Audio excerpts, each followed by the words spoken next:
HDMI and DisplayPort are two of the most commonly used connectors on displays and media devices.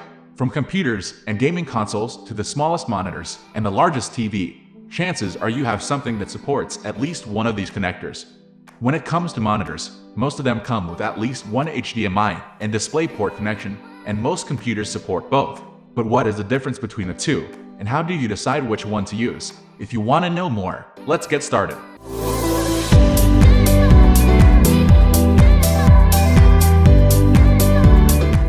Supported technologies, HDMI and DisplayPort were designed for different uses, so they support different technologies.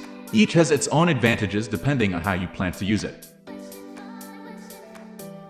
First introduced with DisplayPort 1.2, Multi-Stream Transport, or MST, allows you to connect multiple displays to a single DisplayPort connection on your computer, although the total bandwidth can't exceed the maximum bandwidth of the port you're using. In theory, this technology allows you to run up to 63 separate displays on a single port.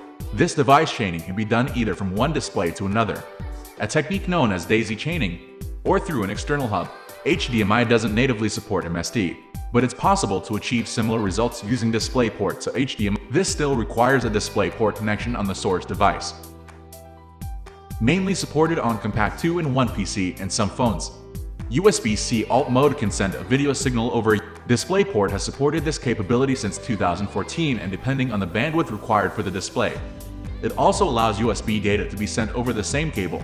So if your monitor has built-in USB ports, you can drive the display and the USB ports with a single cable. This also allows for USB power delivery mode, powering your computer with a single cable. HDMI also supports USB-C alt mode, but requires a more complex cable, as the signal must be converted from DisplayPort.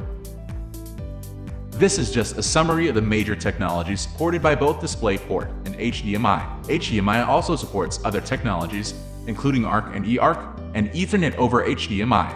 With very few exceptions, these technologies are mainly designed with TV in mind, and they aren't supported on the vast majority of monitors, so they are beyond the scope of this article.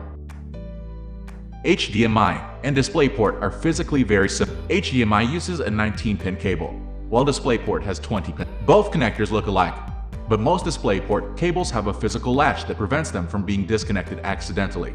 Although not officially part of the DisplayPort standard, the majority of DisplayPort cables have a latching mechanism.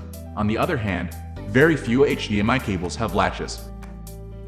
Originally designed for HD TV, HDMI is now supported by almost any home audio or video device, including computers, home theater systems, game consoles. HDMI is also supported by the vast majority of displays currently on the market, from small portable displays to the largest 8T. DisplayPort was designed for computer use as a replacement for DVI and VGA connect. There are no consumer TV that support DisplayPort at this time, and we don't know if there ever will be. None of the major game consoles support DisplayPort, nor do most cable or satellite boxes or streaming devices. DisplayPort and HDMI cables deliver very similar performance, but they each have their advantages and disadvantages. HDMI is supported on more devices, but DisplayPort, which was designed for computers, has a few technical advantages. Overall, if you're looking to connect your computer to a new monitor, use DisplayPort if it's an option. If not, HDMI is an almost equally good choice. If your monitor has a limited number of inputs, using DisplayPort will also leave your HDMI ports free, which is great if you want to connect a game console or other device. We are going to end this video right away. If you have any query or information to share, please leave a comment below. Thanks for watching.